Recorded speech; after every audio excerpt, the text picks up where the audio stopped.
Hello, Okay. everyone. Welcome to the first episode of Let's Talk Monster Jam, where I interview my favorite Monster Jam commentators and Monster Jam content creators. Today, we are here with Michael.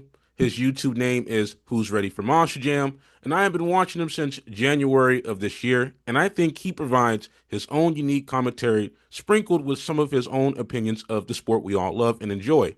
With that said, Michael, please tell the audience a bit about yourself. Well, first off, thank you for having me. Very cool to be here. It is really, really a pleasure. This is the first time anyone's ever interviewed me for anything. That's So crazy. this is a pleasure. It's been a very, very long time I've been doing YouTube. So this is kind of like, I don't know if I could call it a I've made it moment, but it's very, very cool to be here. I've been doing Monster Jam stuff on YouTube since 2017. The first video I ever posted was the World Finals freestyle from that year, which you can still find on YouTube with over 6 million views. It was the only full show of that World Finals at the time, and that video taking off right away prompted me to do more. I wanted to keep making content, and I decided to start making commentary videos back in 2017 because my family was no longer going to be able to go to as many shows the next year as we had been going. We had been going to like 10 different shows a year, traveling across the country, and that next year it wasn't going to work. And I was like, I don't want to miss out on these opportunities to be able to watch these shows. And people have been loving my reactions that I did from some of the shows that year, mainly the World Finals, loving the way I was reacting naturally behind the camera. And I was like, this is a perfect opportunity for me to do that, for me to now get myself watching these shows, and maybe it'll get some traction. And right away, YouTube somehow just blew me up. I mean, it went crazy in the first like year. 2018, I was getting probably 20 to 30,000 views immediately, having not even been on YouTube for a year. And I was I was blessed. I really was. I was very fortunate that I came into Monster Jam YouTube at a time where nobody was posting full shows anywhere. Nobody was putting content out anywhere. You would see a couple clips here and there from freestyle, but I would take everything I could from like 8 different sources and put them into one video and do a commentary. And people liked that. And I was like I was the go-to place to watch full shows for that whole year.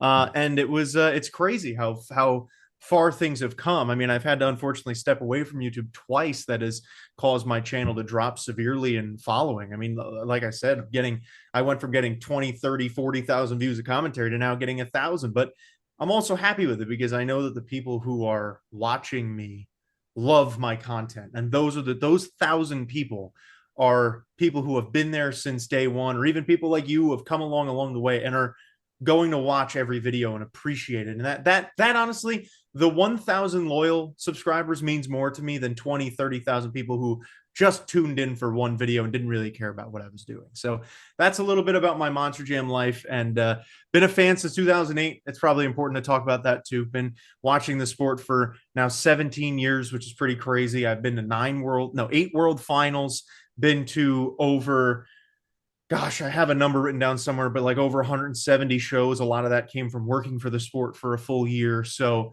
yeah, it's been quite the career in the Monster Jam world for me. How many shows you said you attended? Let me get the exact number for you here because I have a list. I do have a full list. Actually, I can pull it up on my computer. The full list. God.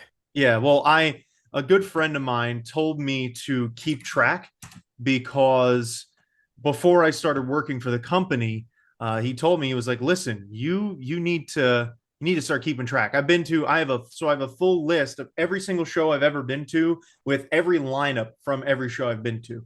Holy Um, cow. yeah, I've been to 182 total events across 23 states, 2 countries, 47 venues, 10 Monster Jam World Finals, 2 All-Star events. I've seen 206 total drivers and 180 total trucks over my lifetime. And I've seen David Olford drive the most in 77 events. So that was mainly because we were on tour together. But yeah, so that's my resume there.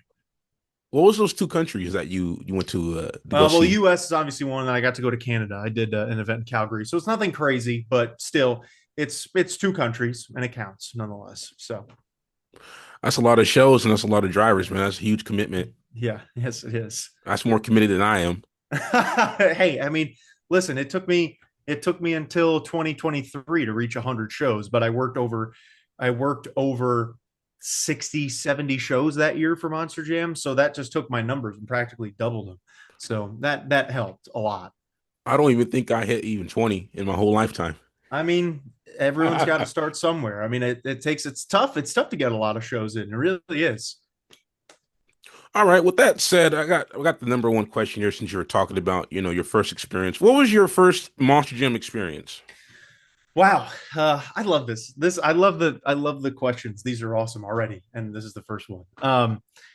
The I kind of have two experiences that I go based off of. That I can use. One was my first monster truck experience and is totally unrelated to my first Monster Jam experience because if it weren't for the first monster truck experience, there would have been no Monster Jam. So I can't start without that. And that was I lived in Long Island, New York for my whole life when I grew up. And there was a balloon festival in 2007. And I will tell you the lineup right now because it's at the top of my list. It's the first ever monster truck show I ever went to. June 11th, 2007 was a 4 truck show with 2 5-car stacks. It had Scott Hartsock and Gunslinger, Glenn Logan and Cowboy, and Andy Hoffman drove both War Wagon and Nightmare. And it was the first time I'd ever seen a monster truck. I had no idea what they were. My dad was like, "Oh, why don't we go look?" Um, and we watched, and it was fun. It was interesting. I met the drivers after. I have Scott Hartsock's signature. Actually, I don't think I got his signature that year, but we met the drivers afterwards and saw them, and it was very cool, getting to do that. And then that led to my father being interested in monster trucks, watching it on TV, and then Monster Jam for me started in on Thanksgiving Day 2007. My father was watching the Monster Jam marathon. They used to do marathons back in the day on Speed Channel on a couple holidays where just all damn day you would have Monster Jam shows. And it was great. They played the full season in a row. And I sat down with him and I was hooked right away. I don't remember what first show I was watching, but I'm pretty sure the event that really hooked me was the 2007 World Finals, watching that, watching Captain's Curse do that awesome side to side slap wheelie and watching Dennis's freestyle with that cool chrome truck. That was what made me fall in love with Monster Jam. And from there, I was hooked. Went to my first Monster Jam show in 2008. It was at Nassau Coliseum, which had one of the greatest lineups you'll ever have for an arena. Listen to this lineup: Dennis Anderson and Gravedigger, Lindsey Wink and Blue Thunder, Lee O'Donnell and Suzuki, Paul Cohen and El Toro Loco, Mike Wine and Monster Mutt, Rick Rabb and American Guardian, Aaron Cromer and Anger Management, and Lou Antonazzi and the Broker. But that top five, those were guys who were like world finals competitors every year. And to see them in an arena for my first ever Monster Jam show was awesome. It was a really, really good time. And that made me fall in love with it. My father loved the event so much that he decided to surprise me that year with tickets to the World Finals. And in Oh, 2008, we went to the World Finals. He surprised me the morning we left. We woke up that day. It was probably Tuesday, the week of the World Finals. He said, "Get up. We're going on a trip." And I was like, "Where?" And he said, "We're going to the World Finals in Las Vegas." I was like, "No way." And yeah, so from there, a love was born after that weekend. This is I tell stories I tell long stories. So I apologize for that and bear with me with that. But this is the wrapping up of this story. At the end of that World Finals weekend, I'll never forget crying in my hotel room because it was over. Because of how much oh. fun I had at that 2008 World Finals. And from there, I never looked back. And here I've been 17 years later. It's pretty crazy. You know your stuff. You know way more than I could possibly know with that lineup you just read me. And please take your time. I don't mind long stories. This show is not for me. It's for the fans, for the audience members, the people who will come in and watch this video. I want to just do something new and just experience stories from fans of Monster Jam, which is why I started this show on my on That's my very channel. cool. Because I went to I think it was Denier, California. I was Mm, looking at diecast 164 scale toys to go get, and I found some lady who was selling like 200 of them, wow. old school Hot Wheels toys, and I went down to her house to pick them up.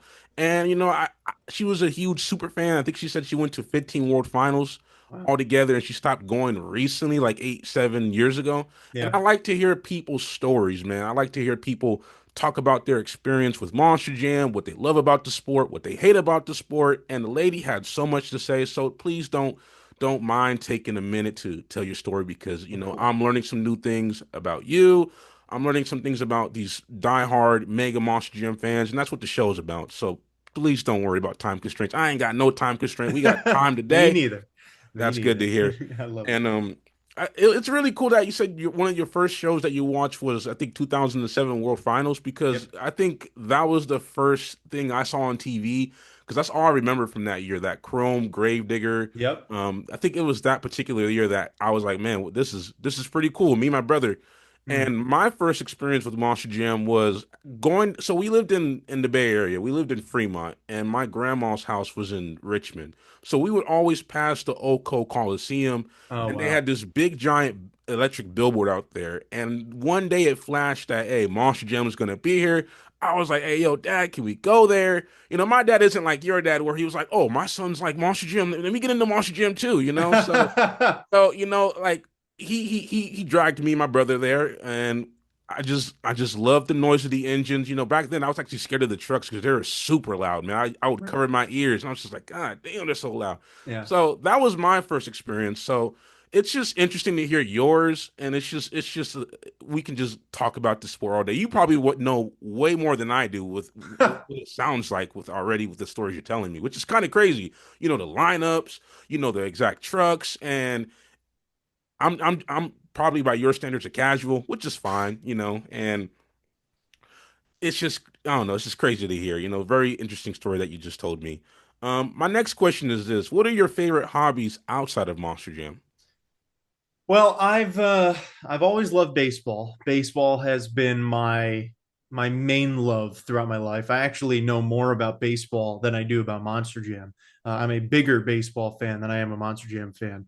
I'm a diehard New York Mets fan. Grew up in Long Island, but in New York, as I mentioned before. And I've actually been a Mets fan less than I was a Monster Jam fan. I started watching the Mets in 2009 and became a fan then. So I've been a Mets fan for 16 years and watching Monster Jam for 17.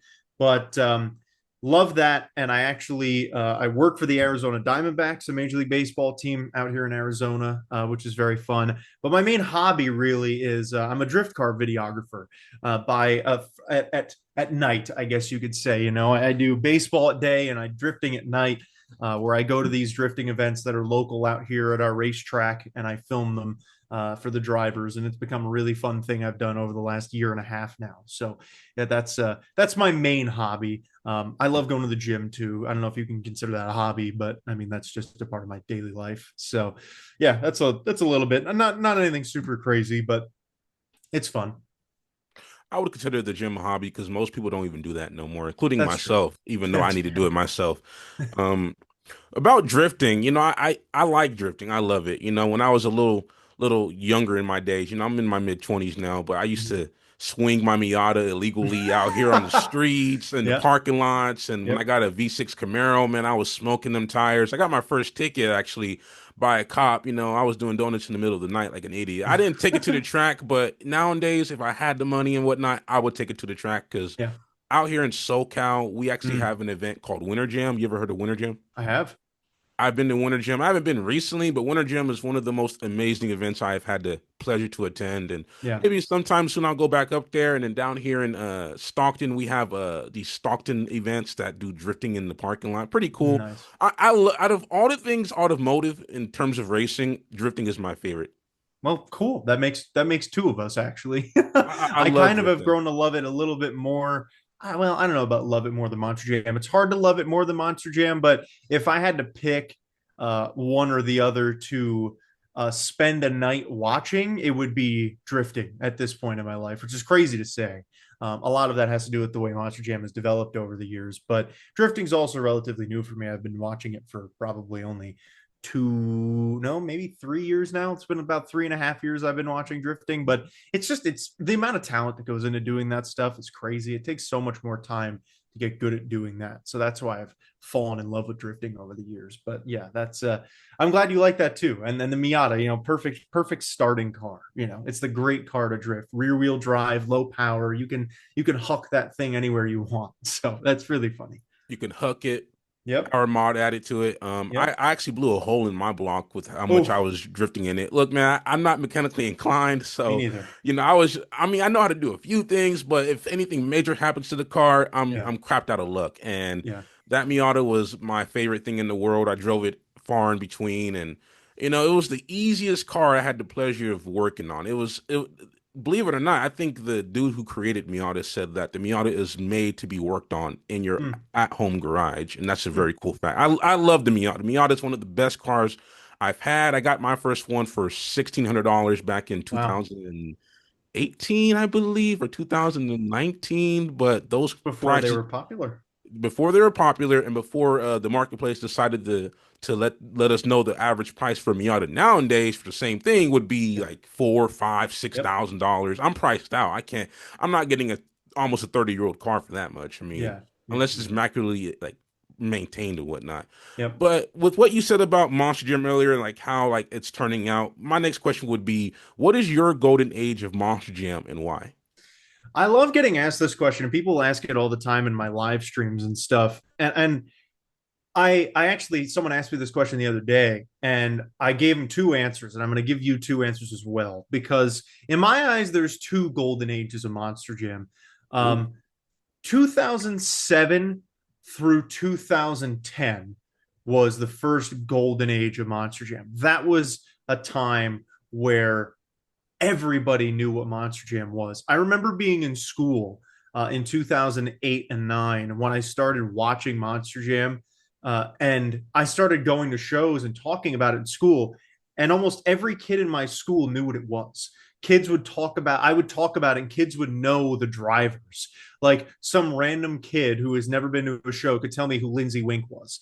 That was something that tells you that you're in a golden age of a sport. And I think that is something that really you can't overlook. And obviously, that was a really good time. I feel like, quite honestly, 2007 to 2010 is when a lot of diehard fans were made. I think that's mainly, I mean, that's when I became a fan. And when I talk to a lot of people, it feels like people became fans between 2004 and 2009. Like that's seemingly the general range of time. Obviously, there's the OGs who go way further back than that, but they were the ones who established this and then passed it down to us, and it kind of started reaching the masses around that 2007 and 2008 time. Obviously, we have the 2008 World Finals in that time as well, which was widely regarded as the best of all time. But the second golden age of Monster Jam, and this one might be a hot take for people, but let's get it. it was 2015 through 2017, just those 3 years. And my main reason for that is because 2014 was the first year that they went to that 2 day format at the World Finals, and it was too chaotic. It was chaos. It was absolutely awful. But 2015 is when they kind of mastered that. They had a better track for the World Finals. And that was the year that Todd the Duke won his racing championship, his very first. And that was also the year that Overkill Evolution won. And now, granted, it wasn't the greatest of World Finals, but that time period began a new world of Monster Jam, a world where it was more than just going big, and it was more than just breaking the truck. 2016 is one of my favorite World Finals of all time, and it's one of the most forgettable ones because a lot of people thought Dennis deserved to win. Adam won when he probably should have finished third or fourth. It was a very, very highly controversial World Finals that year. But that was the year that they started doing the custom paint jobs for the trucks, for the Gravediggers and the Max D's that were going to be competing in the main field, which they had never done before in that way. Actually, no, I take that back. I forgot they started in 2014 and 15 when they had Colton Eichelberger and Charlie Pauken in there. I take it back.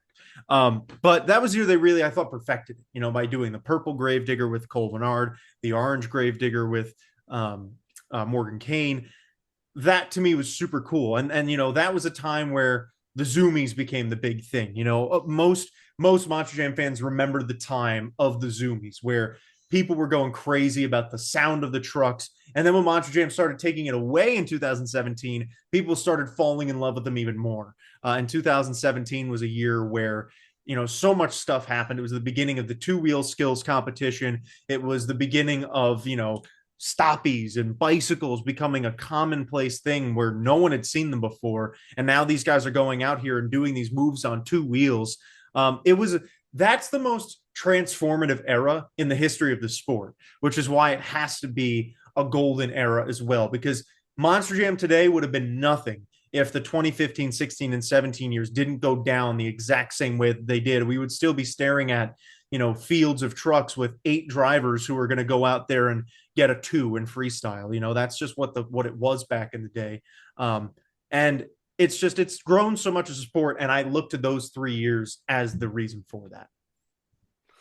I didn't know that the crazy schemes for the truck started back then because I actually got out the sport when I got into high school. I wasn't really paying attention to it, and I got back into the sport in 2019. So it seems like Mm. I missed out the second Oh, roaring golden era of Monster Jam. Seems like, yeah, you did. man, that's crazy because I came back in the sport and I was like, what is going on? Yeah. Like, don't get me wrong. Like, I think the sport, and I think the biggest misconception people have of me today is, oh, you don't like modern Monster Gym. I do, but I just don't think it holds a candle to what I'm hearing. People like you and people on the internet seem to share that sentiment where old school Monster Gym was back a few years ago, whether it be like to 2005 to 2009, like you said, or to 2014 to 2017 shows. I wasn't around during that. I was Right. not. I was paying attention to life, trying to be a popular kid in high school. I was focused on the wrong things. And, Felt. Right. like I got back into the sport and it just seems like I missed that, just the cusp of that golden age. And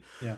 my favorite scheme from those World Finals, when I go back and watch them on YouTube and whatnot, my favorite scheme of all time is, and I'm not really a big Gravedigger fan myself, but I have to say I love that orange Mm. chassis Gravedigger. I'm still looking for that in Oh, diecast form because that has been my absolute favorite Monster Jam War Final scheme of all time. right here, baby.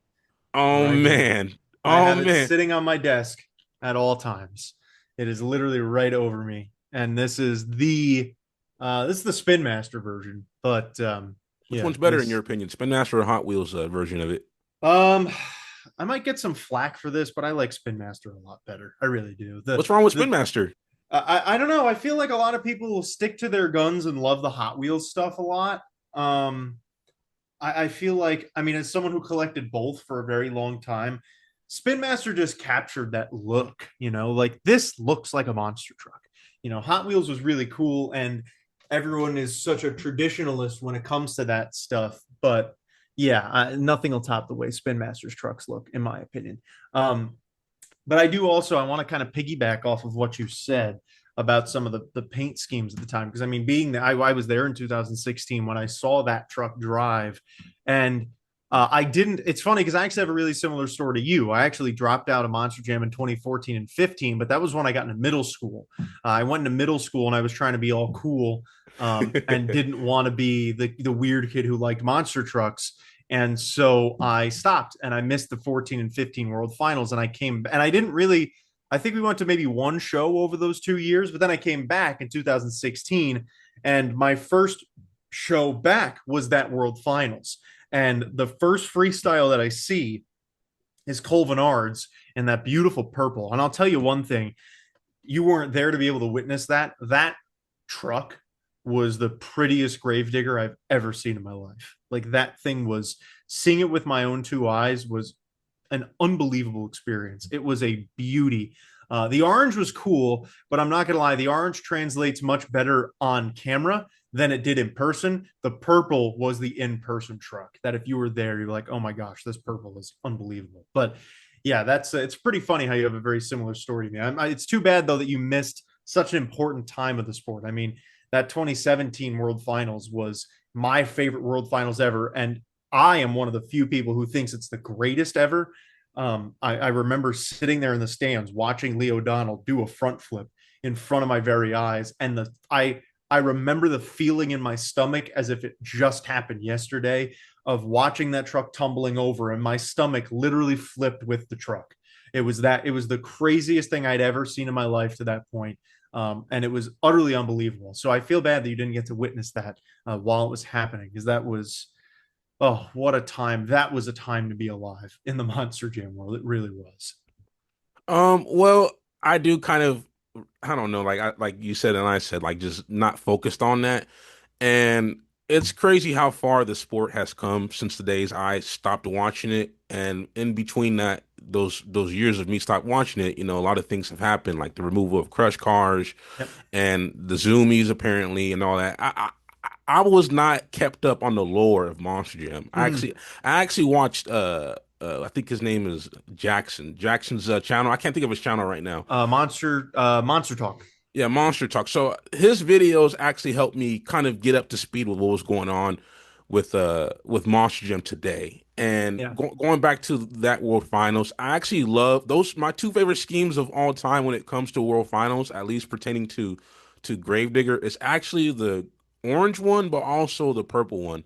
And back to what you were saying about the Spin Masters, my whole room, I used to collect Hot Wheels back in the day. Hot Wheels monster trucks. I don't collect the big ones. I collect the 1/64 scales. Yeah. And I probably got over $1,000, of So, Spin Masters and some old school Hot Wheels. That lady in Denier, California I was telling you about earlier. She had like I still haven't even got rid of I have half a bucket of trucks I have to still hang up.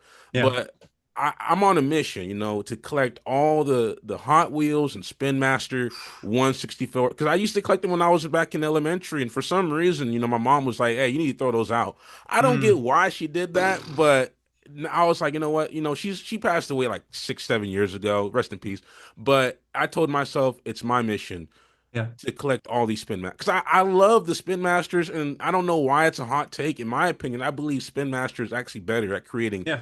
diecast and because Hot Wheels, for example, the maximum destruction for Hot Wheels looks completely ugly. It's Yeah. It's just terrible. ugly. Now, Spin Masters, they actually look like legitimate maximum destruction diecast molds. So I don't Yep. get why it would be a hawk take to be like, you know what? Yeah, Spin Master is definitely better than hot because it is, man. I don't Yeah. know why it's a hot take. I wish Spin Master did more, Yeah. like because we keep like these last like this whole year or two of releases in my opinion, have been atrocious. Like we don't need zombie in like every series, or Right. we don't need 2, 3 dragons throughout the year. Like there's so many things you guys can bring back and actually release today that we don't get that I wish we did get. So Yep. it is what it is. So let me ask you about that front flip. Do you believe that was a World Finals winning freestyle, Leo Donald?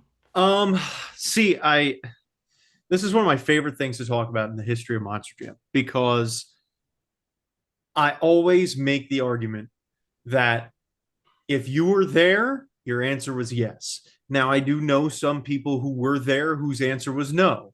That person who I know whose answer was no is also a very stubborn fan who is very hard to please.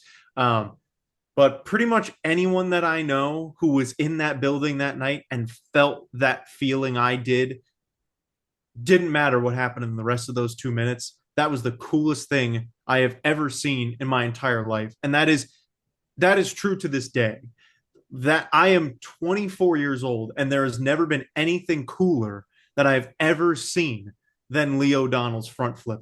My reaction to that, if you've never seen my reaction to that, it is one of the most wild reactions ever. In that freestyle video from the World Finals, you can hear you could hear the moment that my brain connected the fact that I had just witnessed what I did, because I went from being like, oh wow, to like just mindlessly screaming, and the entire crowd was with me on that. That we all, I mean, Lee had really put us to sleep for a minute and 45 seconds, and then he went out there and intentionally did a front flip, and everybody jumped up in this utter disbelief of what happened.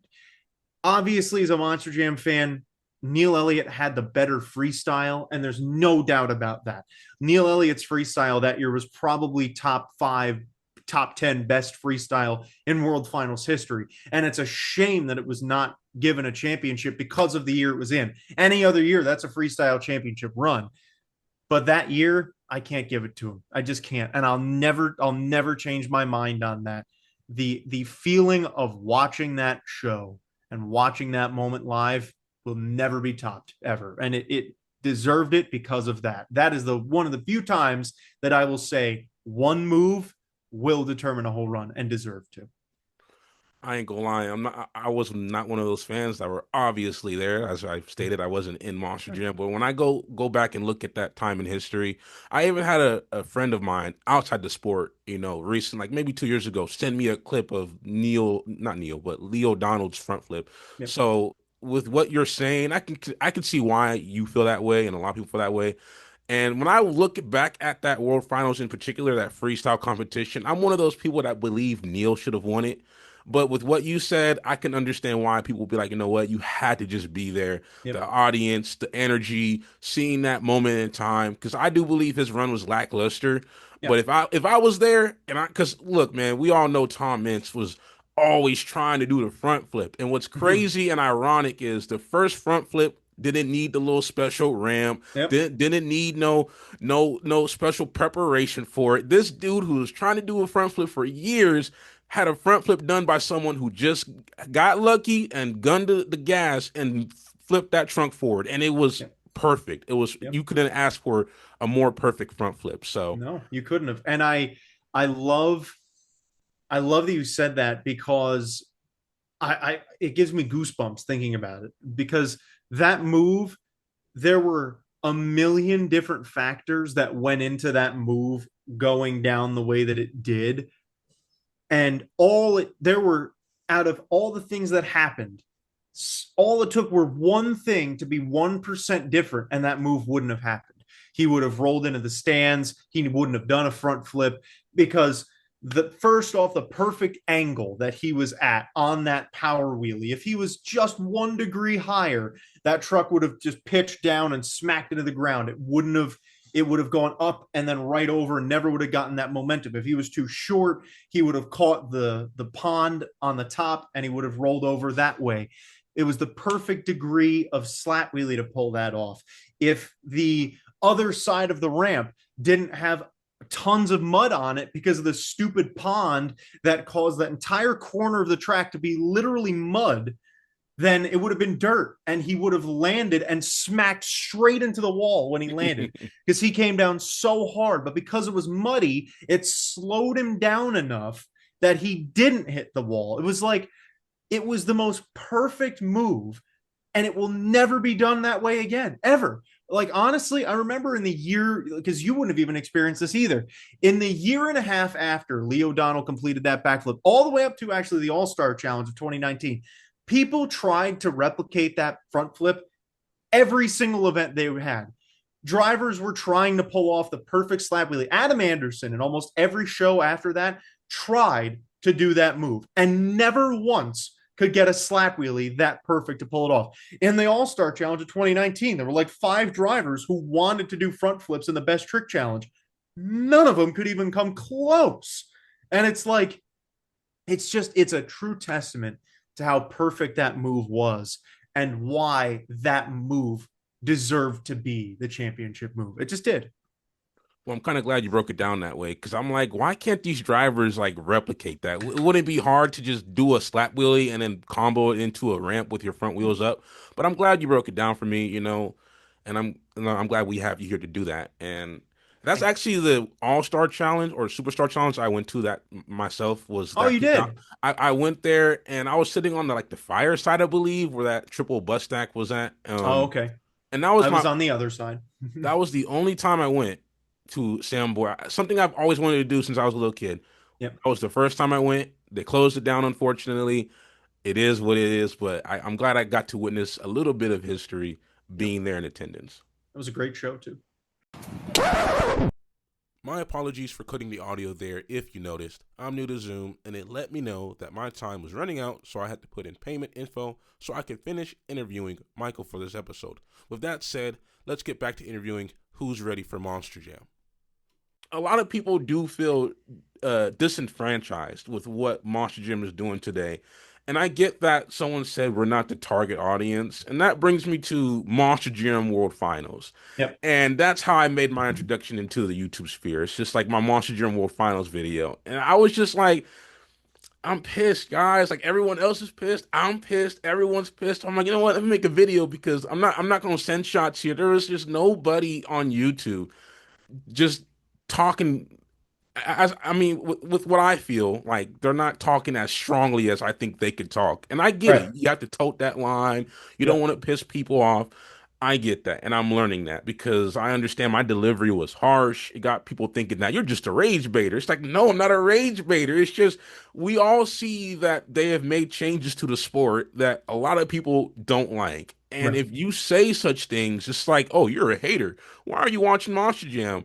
And I was going through your comment section on that video with you and your dad talking about Blake Granger's run and all that. And there are some people in your comment section calling you a crybaby. I'm like, you know what? Why is he a crybaby for giving his own unique opinion? You see, that's the Yeah. problem with our community or Yep. any community in that sense, where if you don't go along with the popular opinions or you give your own unique opinion, oh, you're a rage baiter, man. You're a crybaby. It's like, no, he's not none of those things. You think he's watching this as a hater? You Yeah. think he's gonna Right. spend his day with his dad watching the sport he don't like? Who Yeah. does Right. that? Weirdos. Weirdos probably. Yeah. No, it is very funny, especially because I mean I've probably gotten more, I don't want to say hate comments, but negative comments throughout my Monster Jam YouTube career than probably anybody. Because when I started doing the commentary stuff, first off, if you've never seen some of my old commentaries, highly recommend. They're all on an old channel named Who's Ready for More Monster Jam. You can Who's find ready like, for more Monster yeah, Jam? because I had to delete them all off of this channel because I thought that they were the reason why I was getting demonetized, and they weren't, unfortunately. But they still exist. Some of my old 2017 commentaries, and I was really bad. Like I sounded terrible. I didn't know what I was doing. It was really embarrassing. Um, and people would let me have it in the comments. They'd be like, "This dude sucks at commentating. Don't ever commentate again. Stop. You're ruining the video." And it's like everyone loves to just say that I'm ruining the actual show by commentating over it, and it just makes me laugh. I've gotten so numb to hate comments that I actually reply to them with the most funny things ever. Actually, I've got to read you one from the other day. It Let's was hear the it. funniest thing ever. I sent it to my best friend because I knew he'd appreciate it. So somebody commented on a short that I posted and said, "Announcer sounds annoying to be around IRL. Not gonna lie." And I replied saying, "Thank you. I'll be sure to keep that in mind when I make friends in the future." I've gotten to a point where I'm just so petty where I just like, I don't care. I'm having fun. I'm like, you could say whatever you want and it's not going to impact me. It's like it's a one of the big things you need, people learn about doing YouTube is like you've got to block out all the noise and just do what you want, and follow trends a little bit to keep up with it. But it's like you've got to do what you want. And if people are telling you what you're doing is bad, don't matter, because as long as you're getting people who like it, that's what really matters. I agree with you there, and I would say I kind of disagree with you, but not in your wrong kind of sense. But in my particular case, I was like, we need to boycott the World Finals, y'all. Right, that's fair. Don't go to this show. This show's crap. Don't go. Yeah. And I'm like, you know what, guys, I'm going. And I got people talking about you're an idiot, you're a hypocrite, Yeah. ever since that day, I tell people that's valid. It's Right. valid because don't get me wrong, some things that people say is nonsense, but in my Yeah. case.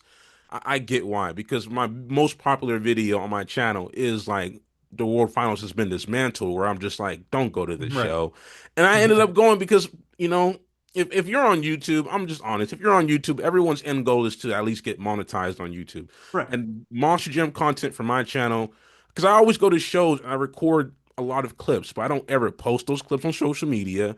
I don't post those clips on anything. I'm just like, you know what? Let me just like vent my frustrations about Monster Jam. Mhm. And I did, and it blew my channel up to where it's at now. And even going to the World Finals, it blew my channel up even more. Like one of my most viewed shorts was of Ryan Anderson's Son of a Digger's high jump, and Mhm. it's at like 250,000 Wow. views, and it brought over almost 300 subscribers alone to my channel Hell yeah. and that's why I went. I made a follow-up video to my decision to go, and I'm like, I'm gonna go for content for my channel. And there was a lot of things, even though because people's biggest conception of me is you just hate Monster Jam. When in all my videos, even if I'm ranting and quote unquote talking, crap, there are things I sprinkled in there that I do like what modern Monster Jam is doing. Right. So with that being said, what is something from old school Monster Jam that you miss? Ooh, I'm afraid to sound too basic with this, but there's really nothing else I could say aside from the fact that I wish they would let the trucks drive when they're broken. I really would. I mean, I've been saying it for years. A broken tie rod, a bent four link bar, yeah, stop the run because it's gonna, the truck physically can't drive with a bent four link bar. When you bend a four link bar, it's gonna then lead to the drive shaft falling out. It's like you don't want to deal with that. What's a four link bar? I mean, for The people four like link me who bar. are So if uneducated. you're, I don't know if you're looking at the Let's Talk Monster Jam picture that you've got up there, but if you look at the Let's Talk Monster Jam picture with the Gravedigger Fire, there's the two silver bars on the bottom that connect the wheels.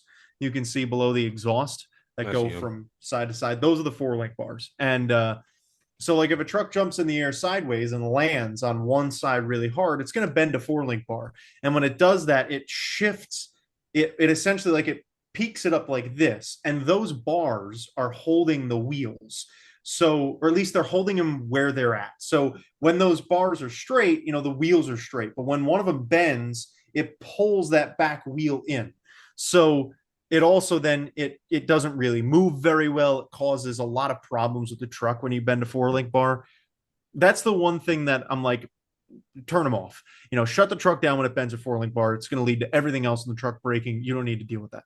But I mean, we've been shutting trucks off for tie rod breaking for like 7 years now. It's like back in the day, if a tie rod broke, it would lead to some crazy moves because the truck would do some crazy stuff. I'm actually pretty sure that Tom Mentz's giant explosion in Arlington 2011, I think it was because he had a broken tie rod in the back and he hit a ramp and it sent him sideways and he landed on the front end and the whole front end broke out. It's like there's no reason to shut trucks off for that. No reason to shut trucks off for a broken sway bar either. Like it's just let the truck drive until it flips over or can't drive anymore.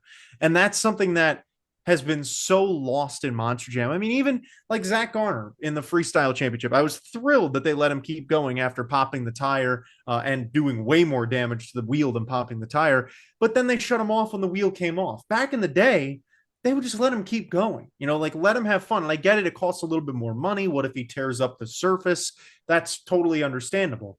But then make it so that that can't happen. It's taken away so much of the excitement of the sport. I mean, everyone who watched that World Finals this year felt the excitement during Zach Garner's run. I was screaming during that freestyle. That run could be replicated literally every single Monster Jam event if they let the trucks run broken. It is as simple as that. I don't even care about crush cars. Let the trucks run when they're broken. The only reason why they don't is because they think the parts are going to fly into the stands. That's never going to happen.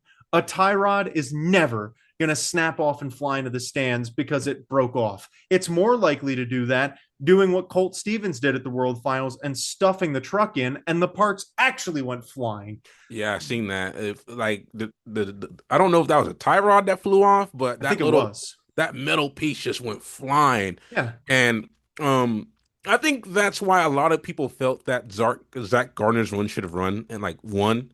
And I would say to a degree, the reason why people feel that way is because we just got a taste of like old school Monster Jam, where they don't shut the truck off and they just kept him going. I think part of that reason is because he's an independent. Um, but they kept him going, and even when I was there, I'm like, man, this is a taste of old school Monster Jam right here. Because you're right, that's something we would see all the time, which is because I'm working on a video, and this is the video I mentioned in your live stream a few weeks ago, where the intro of your video, my video is your clip of a commentary where Tyler Menninga's Gravedigger like got a pop tire and he got shut off, and he Mhm. was like, "Yeah, you hear those booze, Monster Jam? That's for you." That's the intro to my video because it's Great just quote. because my video is old school Monster Jam was superior, and I Yeah. started working on it. I haven't finished the script yet, And then there was this dude named Off Track Productions who made a video about modern Monster Jam. He was like dissing on me, and I think there's a few points he made that was very valid. But I'm like, you know what? Just wait for this video to come out because I'm gonna show people why. People like me, you, we think old school Monster Jam is better because nowadays you get these like safe kitty cut runs where if a truck breaks, we got to just shut it down. A flat tire, we got to shut it down. And I was gonna make the argument, and I only watch Monster Jam through you because I can't do these new commentators, and it's Yeah. the energy ain't there. Maybe that's me and actual nostalgia coming into effect because I grew up watching Scott Douglas and all that, and I actually met him at SoFi in 2024 War Finals. But I think that there are a lot of aspects that are gone from Monster Jam that could be replicated today with things like you said, keeping the truck running. Because that's the only reason why, in my opinion, most people think that Zach should have won. Because it was a taste of old school Monster Jam. Yeah. Nowadays, if you're over 2 minutes, you got to stop, man. Sometimes we used to get a truck going for 4 minutes straight in a Yeah. freestyle run.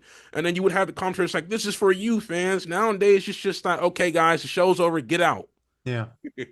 Yeah. So I don't really like that no more because night two World Finals was the ending was lackluster. The ending Right. was terrible. We have Tyler, his truck shut off. I get it, and then that was it. Fireworks go off, go home. Yeah. You need an encore for that. I wish we had encores. I don't like your dad said like, oh, the stunts are just basically for money. They are for Yep. money. It's to sell the kids toys, man, and Yeah. it's just I don't like the stunts, man. Every stunt is centered around a new toy set. Yep. Where back in the day, oh, encore, a truck just flipped over, send another one out and Yep. another one. It's just that we don't get that no more. And night one, in my opinion, for Monster Jam World Finals this past year was amazing because it kind of felt like old school Monster Jam in a sense. So they brought all the trucks out to the field. They had a 2, 3, 4 minute long fireworks show. Night one was spectacular, Yeah. amazing. Night two, lackluster. Yeah. But yes, I do believe they should let trucks go more. And people get mad at me for saying this. It's just like Monster Gym's like corporate now, where we got to do this way. If a truck breaks, we got to save money. We're not going to let it go out and keep running. And I'm one of those guys who's like, no, man, let the truck keep running. Let it keep going, man, and let it keep going until they can't physically go no more. Yeah. And it's funny because I mean, I worked for the company for a year. I was on tour in 2023.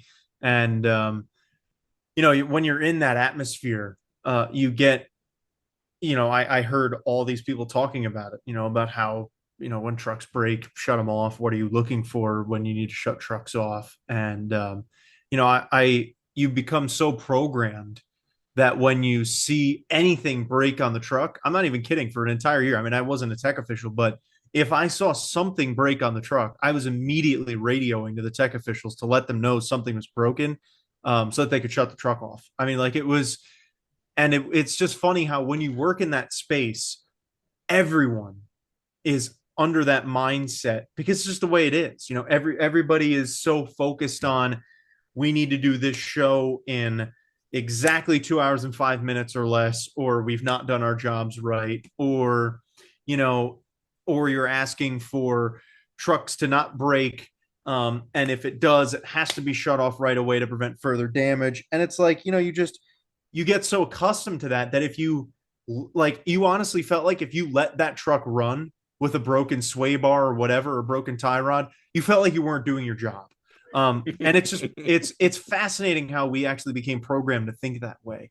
And obviously now, since I've been out of the company for 2 years, I've obviously severely changed my thoughts on a lot of these things. But yeah, it's really interesting, and I'm glad that I did that. I'm glad I worked for the company for a year because it gave me a totally different perspective on everything that goes on.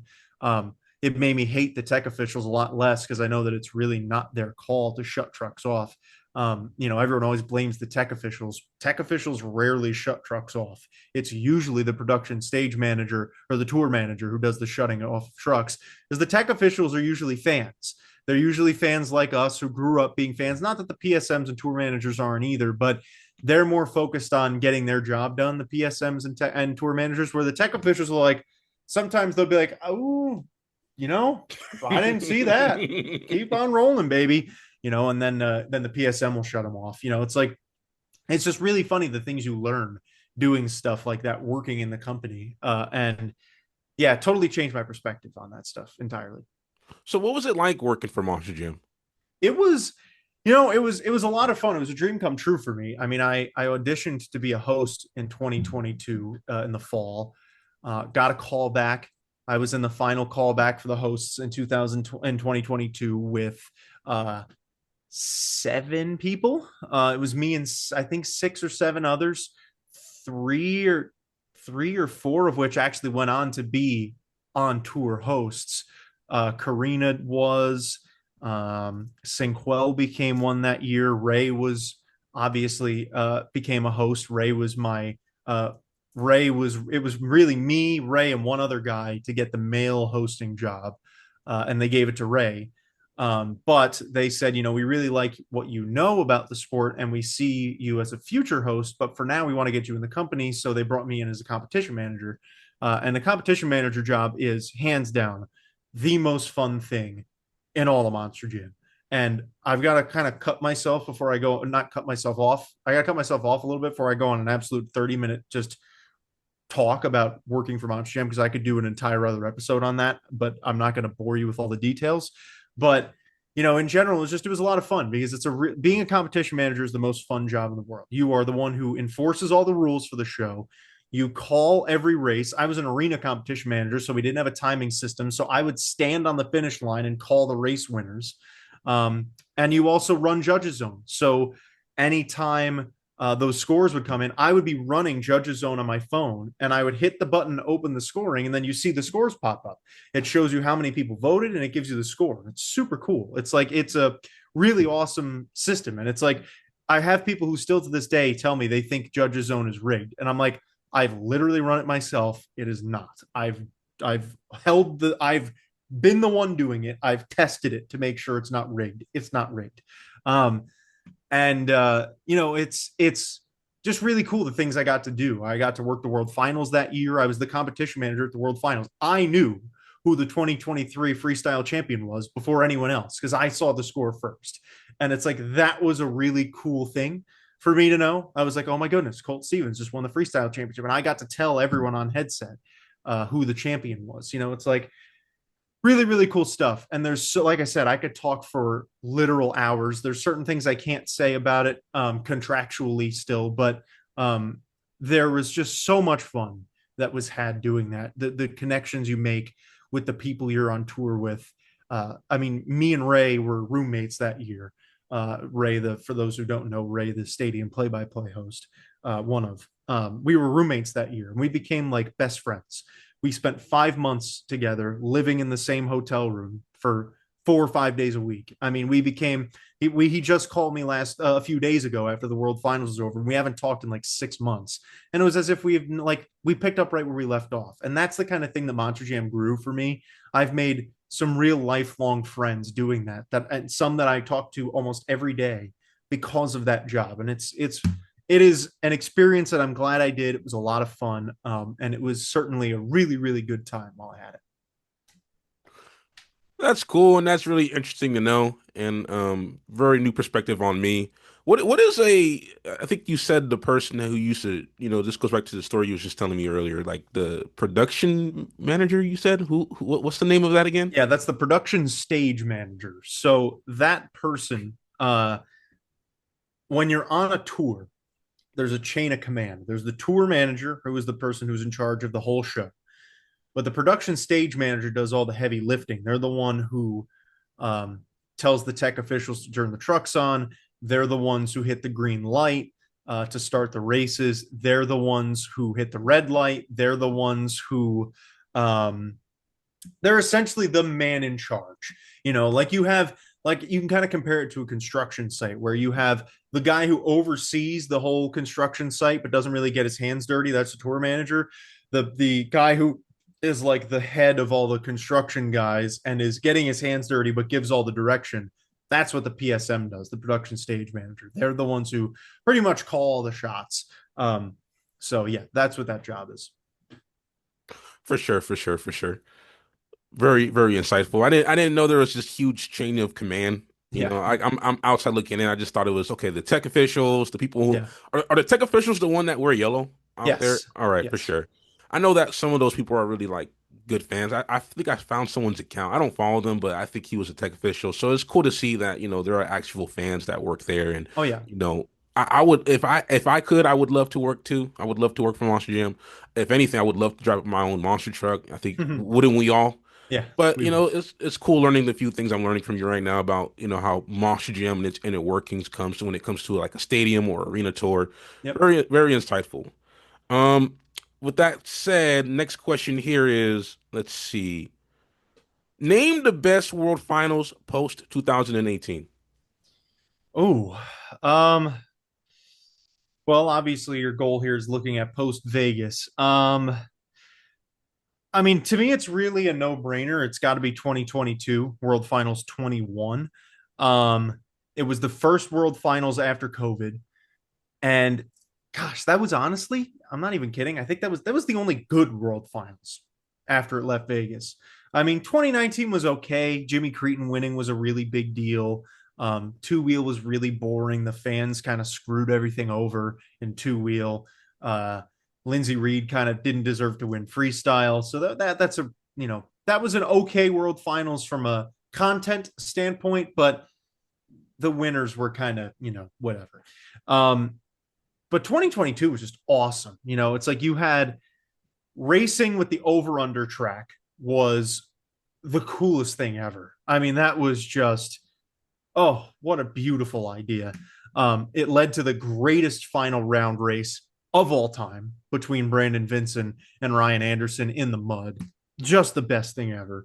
And then two wheel, Tom Mentz did the maximum moonwalk to reverse backflip where he then landed on the front two wheels. Craziest two wheel move I've ever seen in my life. And then freestyle was awesome. Todd the Duke had a really good freestyle that year. Charlie Pauken had a really good freestyle that year, but it was the feel good story of Tom Mentz going out there and winning his first freestyle championship in 9 years. It was a really big deal, and he won two championships that year for the first time in 10 years. So it's like that was such a big world finals. I mean, that freestyle was top, I don't want to say top five, but like top 7 or 8 ever in freestyle championship history. I mean, it was just such a great world finals with so much going on. Um, and I mean, the last three have been really lackluster, all things considered. I mean, 2023 was the rain ruined everything. Last year's, I mean, SoFi Stadium was fine, but the track for freestyle was quite honestly, I'm not going to even hold back. It was the stupidest track I've ever seen in my life. And this year's World Finals, the format ruined everything. So 2022 is really the only World Finals that I would consider even being good. But it's actually one of my favorites of all time, to be honest, looking back on it. I was there for the first World Finals in Orlando. Um, I was there for SoFi, and I was there for recently Utah in Mm-hmm. Salt Lake. And I do agree with you. I think the freestyle for SoFi was atrocious. So much so where I would get up and just go walk around the stadium and do whatever I wanted to do. I would I'm have usually left pretty I'm, much. I'm usually one of those fans that okay, intermission, I'll go take a piss. But I'm glued to the action. I paid for these seats. I want to get the experience. I'm not one of those fans like to go walking throughout the stands. Like there's one video I watched where it was your commentary to Atlanta Speedway, and the Mm. people would not stop Oh my goodness. that I kept So replaying that good. part over and over. He's like, "Sit down." Like I feel that Oh way too, because it's like I'm trying to record. I recorded the whole show yeah. for Salt Lake City. I recorded the whole show, and there's people walking in front of me. I'm just like, "Oh God, please." Yeah. I Yeah. get the frustration, but at the same time, maybe some people don't have the passion to sit through a whole show and hold their Right. pee and whatnot. I'm not flaking people. I get it, but me personally, I'm not moving until it's time to move. Yeah. But so far, it was one of those events where I'm just like, well, this freestyle run is kind of lackluster, so I'm just I'm just gonna Yeah. go do what I want to do. And I did leave early because I wanted to beat traffic, but I Mm. left early. Good idea. I do say the racing was amazing, and Yes. something that I love that modern Monster Gym does, like you said, the over under. I even said that in my video, and I don't get why people think I'm such a hater. I wish modern Monster Gym gave us more of that, where we see over under. We see the S turns, or we see what we saw in what Utah, where they're going in the stack, just more Yep. unique tracks. And I think what modern Monster Jam does best that old school Monster Jam cannot do is the incorporation of going into the stands and all these unique styles tracks we get today. Yeah. They can't hold a candle to what modern Monster Jam is doing. And I wish we saw more of that, honestly. So with that being said, what has been your new favorite style of racing, like such as the over under or S turn? Um, I've loved all the racing styles. I mean, nothing will ever compare to the Vegas style of racing, ever. But the the different tracks are so great. And I wanted to add one thing to what you said about doing these more often. As much as we would love to see these tracks more often, you really couldn't logistically because it costs so much more money to bring in all that extra dirt. You need more manpower to get all the dirt, like for at least for the elevated starting lines or the turns into the stands. The tech officials were in Salt Lake City for an extra week because they had to clear it out. I actually think there are some who might still be there because they had to clear out that whole track and that whole stadium. So logistically, it doesn't work on a regular basis. But for the World Finals, I'm glad that they're incorporating it. I loved. I'm going to just go in a row here because I can't. I need to process it all in my mind. This is a question I've never really thought about before. So you start with the over under track, which is really great. I talked about how awesome that was. Admittedly, though, I don't like the over under track. It was fun, but from a viewing perspective, unless you're standing in the end zones, it is terrible. I mean, you can't see who wins the race. You have no idea who's in first until they come around that final turn. And that's something that I really don't like. I don't like when you can't tell who's in the lead because that's one of my favorite things. If that's, from an announcer's perspective, that's one of my favorite things of calling a race. It's like if you watched, I don't know if you watched this year's commentary for the World Finals or not, but it's like, they're going to the final turn. It's like they're coming around. It's like, oh, wow. Well, now Tristan England takes the lead, but now Blake Ranger's overtaking it. It's going to come down to the final turn. We could see him neck and neck, but Blake Ranger has a better final turn and he's got more speed. It's like you could tell at every second of the race who is in first. You didn't know that when you were watching the over under track. You're like, well, I think this guy's in first because if I remember right, if you're jumping over the over under and that truck's in that corner, it means that you're in first and he's currently 2 feet behind where I think he needs to be in order to be in first place. So I think it's like, as entertaining as it was, you were essentially watching 30 seconds of trucks driving around and then 2 seconds of, oh, wow. So that's probably going to be my least favorite. The 2023 track in Nashville was awesome. That elevated starting line, jumping over the pods, going into St. Louis style racing, chef's kiss. That led to the most entertaining racing championship in probably a decade. I mean, I was in the building that night. I said before I was working it, and the racing was so tight and it was so exciting. So for right now, I put that in first. I liked last year's S turns. It was entertaining and it led to the most entertaining racing championship of all time. But admittedly, another track where you just don't know who's in the lead till that final turn. And it made it really hard to follow. It led to some really close races, but I'd probably put that in second out of those three that I've said so far. And then you have this year with the Jersey style racing going up into the corners. And I'm not going to lie, I think this might be my favorite from 2025. I would need to let it settle a little bit more before making that official decision. But between the 2023 Nashville starting up the elevated starting line into St. Louis and then this year's Jersey style with the banks in the stands, I'm going to go with this year's. The Salt Lake City, I think, is the best. That led to I wish we had a normal night of racing with that. The energy in that stadium, watching them just go pass after pass after pass for a whole hour would have been unmatched.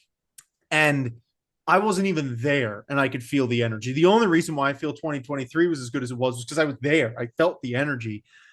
I could feel that watching it through a computer screen this year. So I'm going to have to stick with that. The 2025 Salt Lake City, that's the best racing track we've got.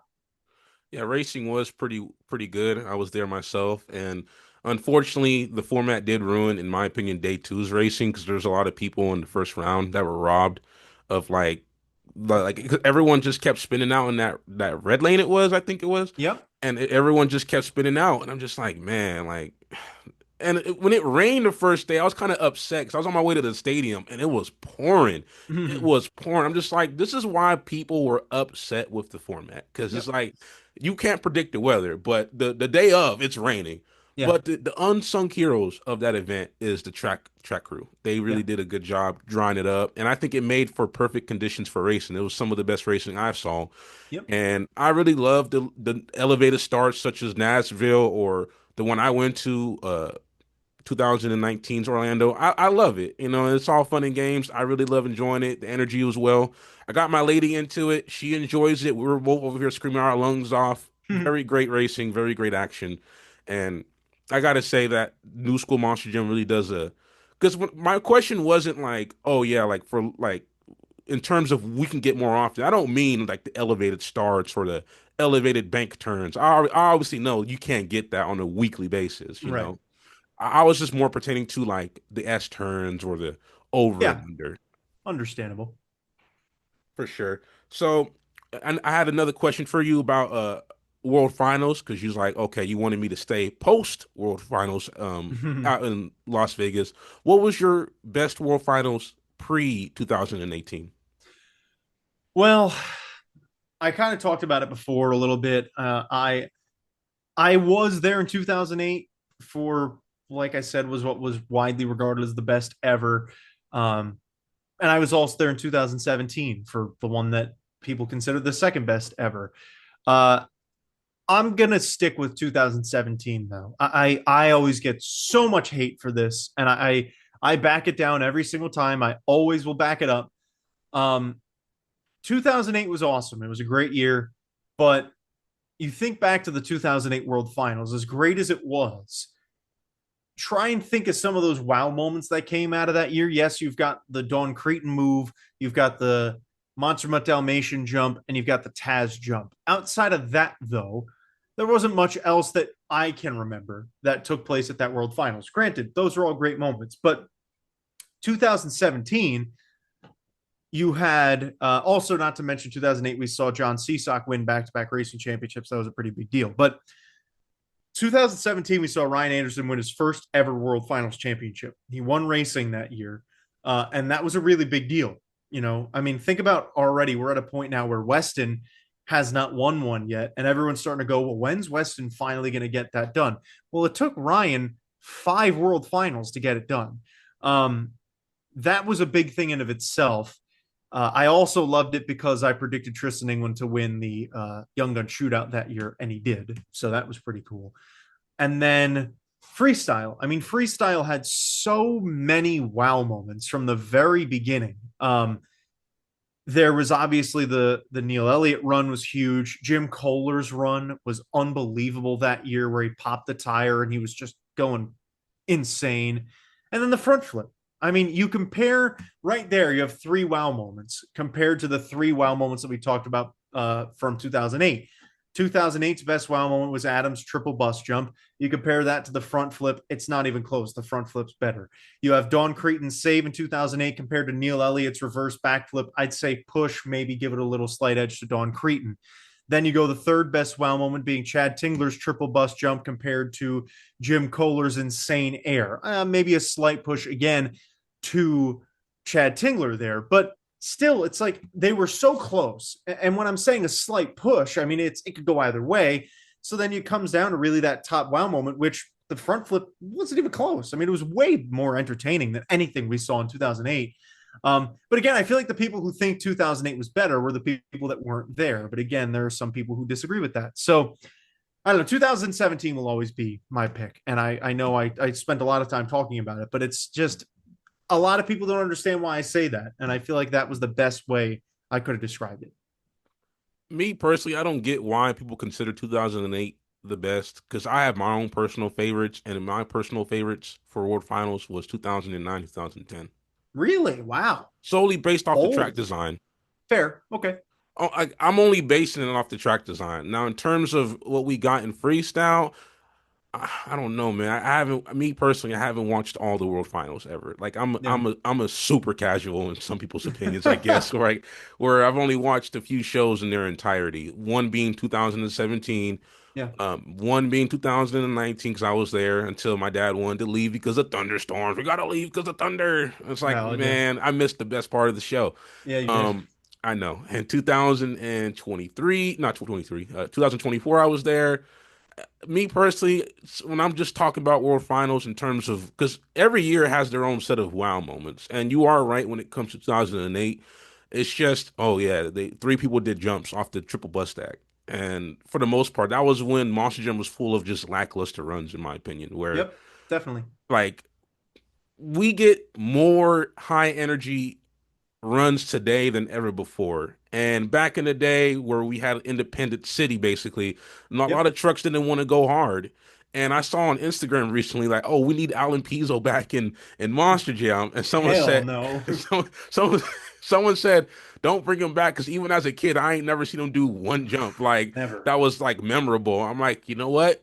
Hey, that's we only like Alan Pizzo because he was there for our childhood. But for the most Yeah. part, dude couldn't drive. And even Yeah. today, the dude can't drive. Like you said in one of your videos, what's the point of getting a monster truck if you're not going to drive it? Yep. And I get it, independents want to, keep their truck nice, but it's just like, why are you competing in Monster Jam? Like Yep. this is Monster Jam, bro. Like you want to go keep your truck nice, go to like Two Extreme or one of these local like monster truck venues where Hot they do Wheels. Hot Wheels, man. And it's like I always think that Monster Jam is for kids, but man, Hot Wheels is another type of kind of kids, man. That's like I don't know. Like, I Yeah. can't do a Hot Wheels show. Like, if they get into stadiums, I might consider going, and I hope they get into stadiums. But me personally, when it comes to World Finals, though, I love the design of 2009s, especially in 2010s. Like, yeah, 2008 was cool, but I never get why people consider that like the greatest Monster Jam show of all time in terms of World Finals. I'll Yeah. never get it.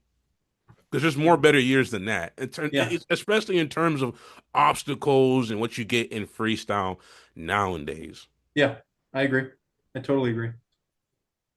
For sure. Let me pull up my next question. Who is the best Monster Jam driver in the sport right now? Tyler Menninga, and it's not even particularly close. And I don't think anyone would even disagree with me on that. I feel like Tyler is far and away the best driver, and that's even after having a bad year this year. Nobody can do the things Tyler Menninga can do in a truck. I even talked about this on my live stream I did the other day that I think there is going to come a day where Tyler Menninga is the greatest driver of all time, and I believe Tyler Menninga is already the most talented driver in the history of monster trucks. And I could talk about that for hours. But yeah, Tyler Menninga, without a doubt. I wanted to ask you that because I was in the comments section trying to like Yeah, say something. I was like, okay, well, I agree with you because okay, I ain't no hater, but it's just like, man, he's in a grave digger, and it's just like that's yeah, the Anderson thing, and it's like I don't even like grave digger necessarily, but I do have to give it to you. Tyler is a beast, man. I was just telling my lady this, like he is great at racing, he's great at two wheels, and he's great at freestyle, and he's one of the drivers that are all around in every aspect of Monster Jam today. The greatest to ever do it. But what yep, I was saying in the comment section was, do we not distinguish the different types of generations of Monster Jam? Because you have to say, here's my right, thing, like like your dad was saying about like the equipment, the technical advances and the trucks and whatnot.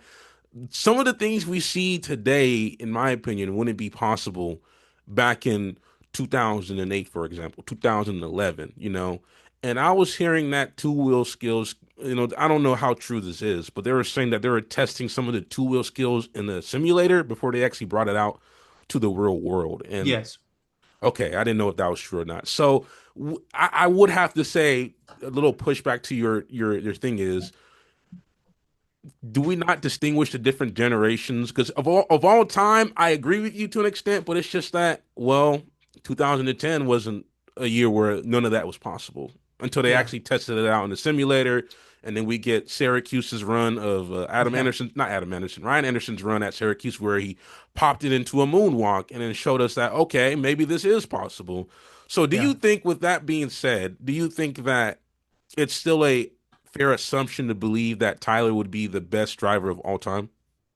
I think I mean, obviously, it's the most important point of all. I mean, it is quite literally impossible to compare how Tyler Menninga drives today to how Dennis and Tom drove 15 years ago. I mean, it would be like comparing. I mean, I said I'm a baseball guy. It'd be like comparing Babe Ruth to the bests of today. I mean, you can't do it.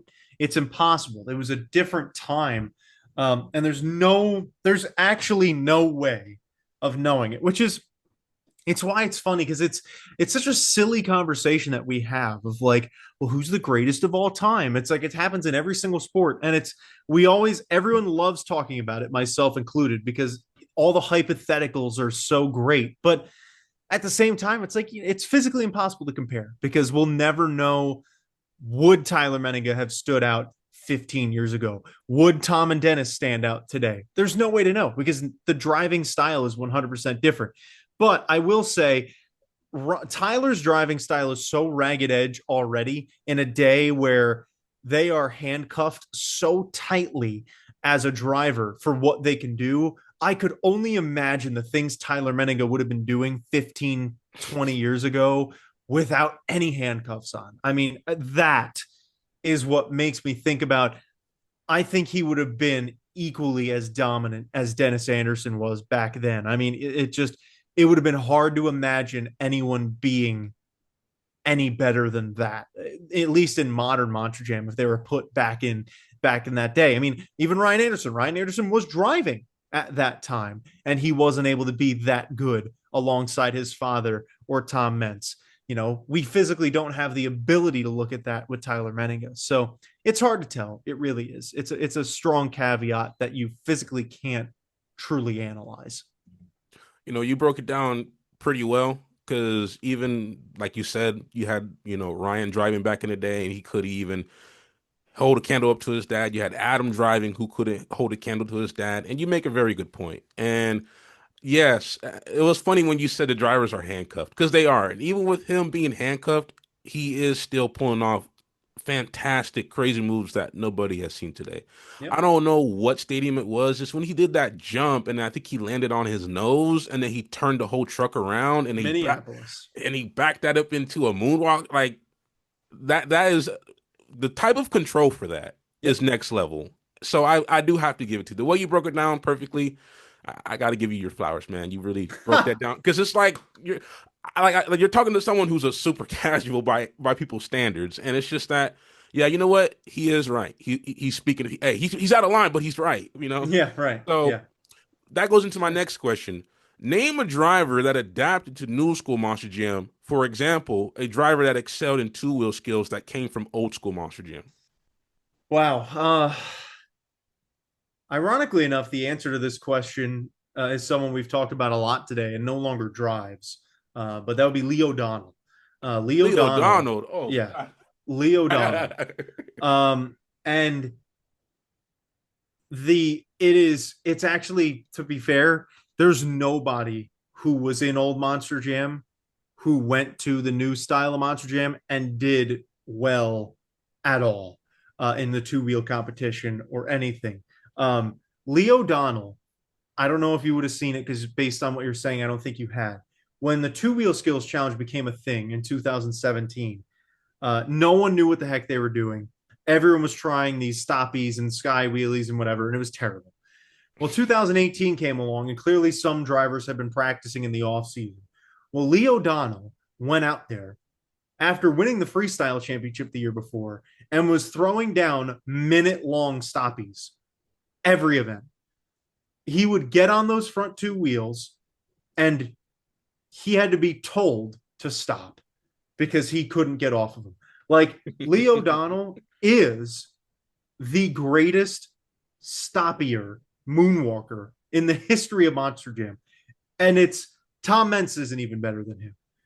Like it's actually crazy. If you haven't seen some of those runs, just go back and watch like I think Syracuse in 2018. He did a pretty good one because I was there. Um, it was insane. It was just insane what Leo O'Donnell was doing that year. Um, and there's nobody I would even consider close in that conversation. Well, I'm glad you informed a super casual who's your old school that adapted to new school, because a super casual like me would have been like, man, hey, no question, no doubt about it, Tom Mitch, man, Yeah. because I love Tom Mitch and what he did in Orlando in 2021, I believe. I always get the year confused. I always say 2022 for some reason. It was 22. It was Okay, 22. okay, They for took sure. 2 years off. Two, God. Yeah, from the World Finals, 2 years off. And I'll never forget it because the World Finals used to be one number ahead of the year. So like 2017 was World Finals 18. Well, then when COVID happened in 2020, it was like, oh my gosh, how exciting. Now the World Finals number will be on the year. 2021 will be World Finals 21. And then they're like, yeah, well, we're not going to do it. So never mind. It's like, damn it, you guys ruined everything. And now we're back to a year below. So yeah, it was 22. So I'm gonna have to go back and watch a few of Leo Donald's runs, especially Yeah. Syracuse. You said 2018 Syracuse or Yeah, 2017? just look at it was 18. I would say honestly, look up like just mad scientist two wheel skills 2018, and I'm sure you'll find stuff. I mean, it was unbelievable what he could do, and it looks pretty boring today because everyone can do that today. But this dude was doing it at a time where nobody could keep their truck on two wheels for more than 3 seconds, and Lee was just going back and forth for like a minute. It was unbelievable. That's a crazy answer, man. I thought you would have been like Tom Mintz, but I'm Yeah. like Leo Donald. What? Yep. Like, Lee O'Donnell. all right, for sure. And that goes into my next question. I can kind of see your answer, maybe, maybe not. But who is the best driver from old school Monster Jam? uh, I mean, I was always on Team Tom Mentz. I was always Team Tom Mentz. I mean, there was no one else who was going to go out there and drive as hard and as just balls to the wall as Tom Mentz was going to. I mean, anytime you saw Tom out there, he was going to drive that truck until he had to get it pulled off the track. That was Monster Jam, and it defined an entire generation of Monster Jam. And ironically enough, when people think about like, oh, the glory days of Monster Jam, they're going to think to Tom Mentz and his saves. They're not thinking about anything else. Like, yeah, maybe a little bit of Dennis, but it's going to be 99% Tom Mentz and what he used to do back in the day.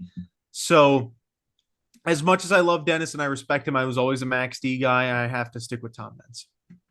I was a Max D type of guy myself. I didn't actually meet Dennis until this past year. Actually, Wow. I met him in April at a Two Extreme Motorsports event out here in Antioch, and it was cool. Very Some of cool. the things he was saying, I never got to. I've seen Tom like probably like once up close in person. No, no, no, that's a lie. I seen him in Oakland once, like years ago, and he was going through the stands, giving someone like I think a part of his truck or a trophy, or taking pictures with the fans. I quickly ran down out my section to go chase him down, and Yeah. I looked at him, and it's just like wow. And last year in SoFi, I actually brought my little 5 pack of Maximum Destruction 64 scale diecast pack to actually get it signed from him, but the line was so long I couldn't do it, and I didn't chase him down. I'm not one of those fans that chased him down out the. Nah, I had my opportunity. He disappeared with the win. Right. And when we think about old school Monster Jam, I never once thought like old school Monster Jam was better because Tom Minchin saves, and you might be right on that part where people are thinking about his saves. What I was thinking about when it came to old school Monster Jam was what they allowed all the drivers to do, how much longer they can go with their trucks, the Yeah. type of racing courses we get, and not only that, but the types of obstacles we would get and the paint schemes. Because Yep. nowadays, there are people who I talk to in these Discord servers about new school Monster Gym, and all of them are like, you know what, dirt ramps are better, and yada yada yada. And it's just like you guys cannot convince me that the two tracks we get all year in stadiums, and when I say tracks, part of it is because of the obstacles, but mainly so the paint schemes that distinguish each track from each city. Yeah. And it's just like you guys cannot convince me that the tracks of yesteryear aren't better than the ones we get, because what we get today is just two paint colors on a track and dirt. I'm one of It's those true. people. I'm one of those people that's like, you know what? Bring the crush cars back. And by crush cars, if you have to embed them in the dirt, because there are obstacles from yesteryear where there are cars and whatnot embedded in the dirt. So it's like they can do it. I just think they're lazy. And then people hit me with the, Oh yeah, man. No, no, the crush cars aren't good. Well, it's just like, well, I kind of call bull because you have Monster Truck Throwdown, for example. Yep. Their whole track is littered with cars and buses. I'm not saying Monster Jam go overboard, but when I think about old school, it was because of the paint schemes and the obstacles. We don't get that no more. It's And true. it's just okay, guys, and I made this point in my video. We get nothing in terms of world finals when it comes to paint schemes. And the reason why I love the paint schemes of Las Vegas world finals is not because of what the drivers are doing or the saves or wow moments. It's just the uniqueness of each year of the track designs, the obstacles, but mainly importantly, the color. Like the reason why I like '09 and '10 is when they had the triple buzz stack, they were like, okay, let's redo that. But then they Yep. did it in their own way, and it was a different color. It was red, green, black, and it had these little spade designs on it. And the reason why I like 2010, for example, was that like little dirt mound, double bus, whatever you call it. Yep. But on top of the dirt pods, they had like kings and queen cards. So Yeah. it's just I like those tracks because of the paint. Most is that they separate each other. They separate themselves from one another. Yeah. Now, Monster Jam today, when it comes to World Finals, is red and blue. Yep. Red and blue. Next year, red and blue. And it's Yeah. just like It's true. even this year's World Finals, red and blue, and then okay, maybe a few stars. Yeah. Like, come on, Monster Jam, you can do it. So, Yeah. my bad for the tangent here. It's Um, true though.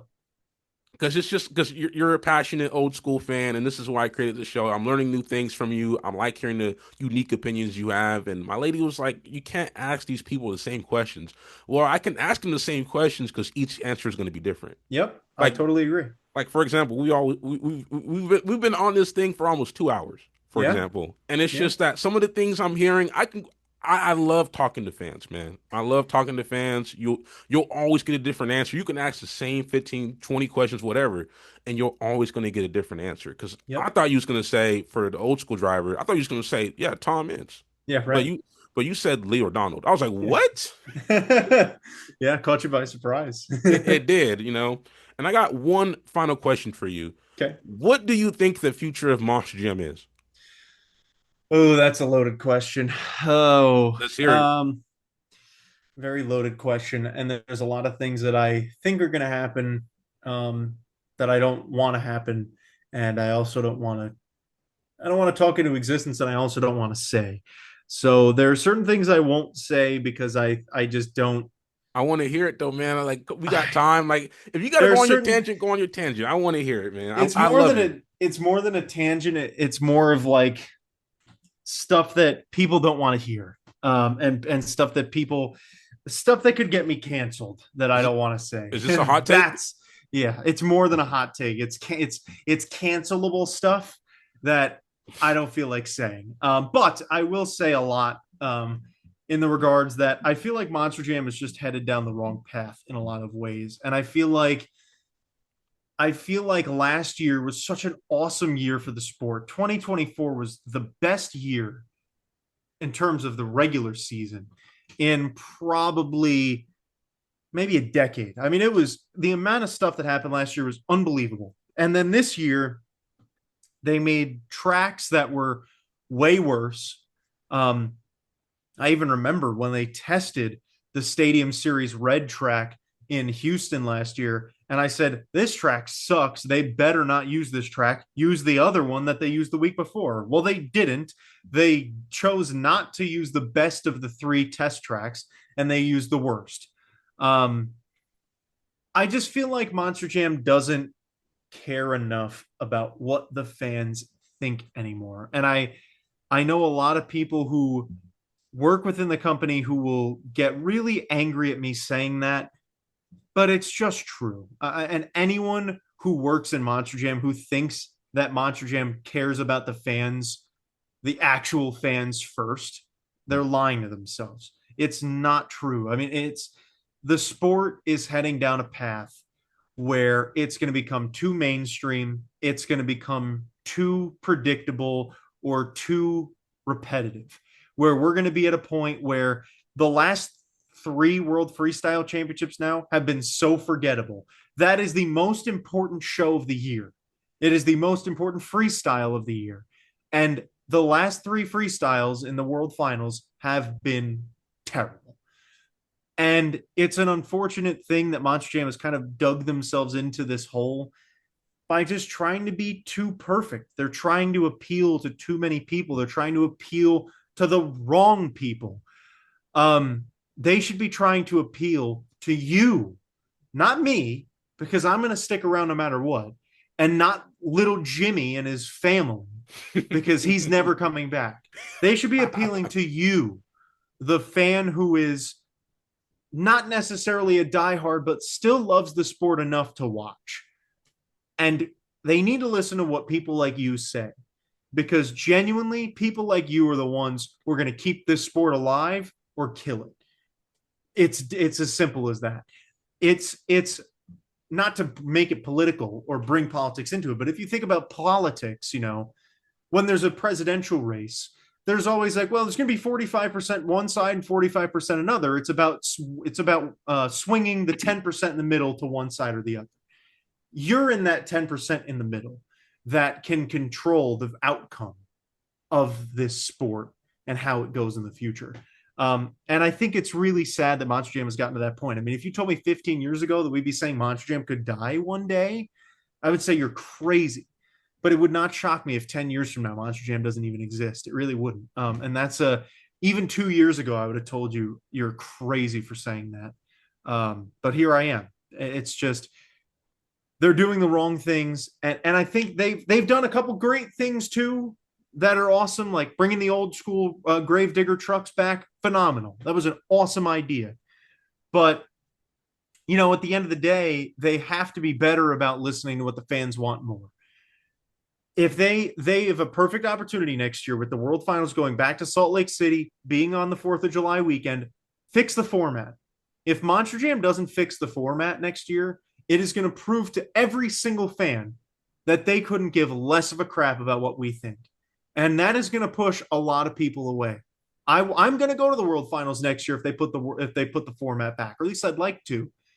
But I'm not going to go if the format's the way it was this year, because I don't want to see that. There are going to be people who choose not to go back because of that. So I don't know. I mean, the future of Monster Jam is really hanging in the balance right now, and I don't think it's in danger of going away yet. But I wouldn't be shocked if it does. I really wouldn't, and that's really sad to me to think that this childhood sport that I grew up loving might just fall off the face of the earth because they don't care enough about it. So it's really a shame. There's a few things I wanted to ask you just off of that Okay. tangent. And going back earlier, the track they tested. Are you referring to the one with the step up in the middle? No, no. No. I'm talking about the other one, the one with the crossover racing where they would start in the middle and they jump past each other, where they had the little pod in the middle. Oh, okay. Yeah, no, that track was terrible. And it actually played very well throughout the season, but terrible. I mean, it was an awful track. The step up track was great until they took the step up out. And then it was like, well, now this track sucks too. So great, we've got two tracks that are terrible.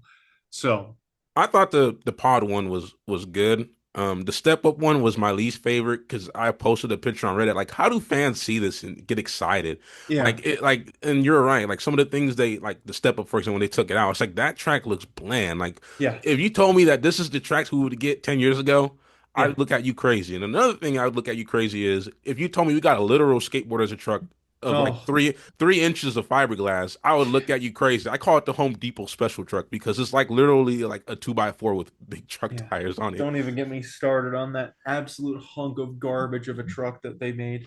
I was Oh disappointed, man, and I just told someone I think yesterday that I think that Monster Jam is ran by nothing but sponsors today more than ever. Like yeah, everything's a sponsored truck, and we're getting another sponsored truck here in 2 days. yes we are. I think it's gonna be the Bailey Circuit truck, and It's I, the Ringling Brothers truck. Oh, and I'm not looking forward to it because it's like and it goes back to your question, like no, like Monster Jam is not listening because when they announced the format, everyone in the comment section, people like you on YouTube or Jackson on his YouTube, everyone was talking about it, and at one point, I think they turned off their comment section Yep. on. I was like, they turned it off, Weak. and it was just like, well, like it goes to your point that. if they do it next year, they're not going to care. And in my video, I said that if we go to this, and I went to, I'm a hypocrite, call me a hypocrite, but I said if we go to this Monster Jam World Finals and we show them that we want this format, this is going to be the format from now on. And Yep. I really do believe it's going to be the format from now on. And like what you and your dad was saying, that it felt like two stadium shows and in one show, and I felt that way because what we're used to is 24 trucks racing one night, and I think a 2 day format's great. And then the next format is okay, we're gonna freestyle all the trucks, and it's just that when they announced the 2 day format, I was excited, and then when we all got hit with a pie in the face when they said, okay, here's the format, Yeah. and they didn't listen. Instead of listening, they turned the comment section off. And then they made a post with Scott Jordan saying, okay, we're going to talk about this upcoming Salt Lake City World Finals. And then he put in this comment section, hey, yo, we're not going to talk about format changes. This is like, yep, this is probably going to be the final nail in the coffin Yep. of Monster Jam and them appealing to the casuals because you're right. Like they're, in my opinion, they're leaning too hard into the casuals because someone at World Finals, like two particular people, one person or family came from Alaska and Mm. another came from Italy. Those, Wow. yeah, they were saying that on the little microphone, but those people aren't coming to World Finals for a regular Monster Jam show. They're Sure. coming because they are super diehard fans. And the World Finals, in my opinion, are for those people who are really going to spend the extra money on hotels, travel, food, whatnot, to come see their favorite sport. And they appeal to these people that will come maybe once or twice in their lifetime and then disappear Yep. versus people like us where okay, I love Monster Jam enough to keep going, keep supporting it. Nobody's coming from Italy to watch a regular monster truck show. They're coming because it's the World Finals, the biggest show of the year. And someone told me you're gonna go to find things to pick out, and it's like I'm going to give you guys my sincere opinion, and my sincere opinion is this: format was terrible. The show was great and all, but the format kind of hindered a lot of things that we saw, and it just seems to me that they're leaning into the casuals that are gonna go no matter what. And in my opinion, you think the sport's gonna die? I would have never thought the sport would die. I just think that, in my opinion, we're going down a path where we're gonna keep getting Weenie Hut Junior trucks. Like these I call them Weenie Hut Junior trucks It's fair. because it's like, well, Rec Deck is a skateboard, and if you told me 5 years ago we're gonna get a literal cheaply made like the board broke on first jump, and I know they're gonna Literally. fix it, but it's the most insane looking truck I've ever seen in my life. It's literally just a plank of wood, Yep.